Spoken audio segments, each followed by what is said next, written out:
If indeed the discoloration seems to be tzaras, the priest quarantines the home for up to 3 weeks. Depending on the spread of the discoloration, the home is either declared to be pure, or the specified stones are removed from the house, or, in the most extreme situation, the house is demolished.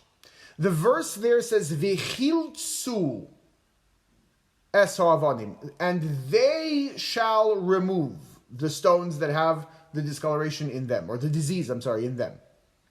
Who's the they? The house is owned by a person.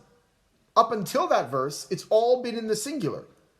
The person who has the house goes to the Kohen and says, I think, or it seems to me, all in the singular.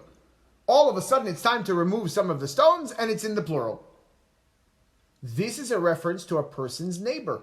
Our sages tell us, and the law is, that the neighbor is supposed to assist the owner of the home in removing the stones that have the discoloration.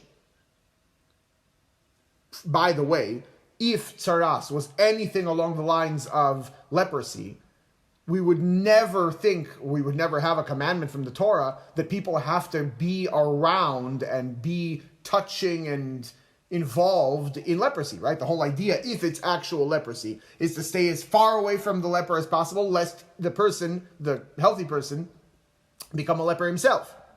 But nevertheless here, the neighbor is to assist. This is based on the concept of what's called arvus, interconnectedness, interrelationship responsibility.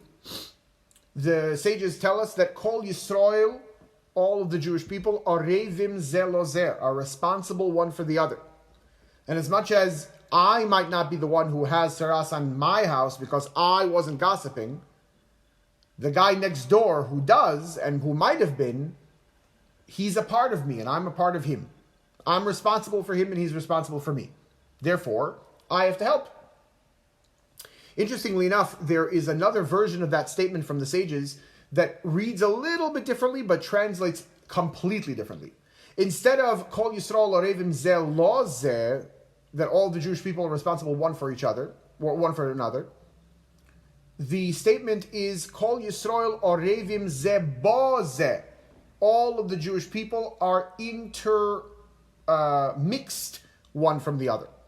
And so the reason for both versions is because on the legal side, on the simple level, everybody is responsible one for the other. On the deeper spiritual level of things, we are responsible for each other because spiritually we are intermingled, we are intertwined. We have a literal piece of God within us. But God doesn't have distinction or division. There's one God. And so the peace of God that's within me is the very same peace of God that's within anybody else. Therefore, spiritually, we're intermingled, and hence we are responsible one for the other.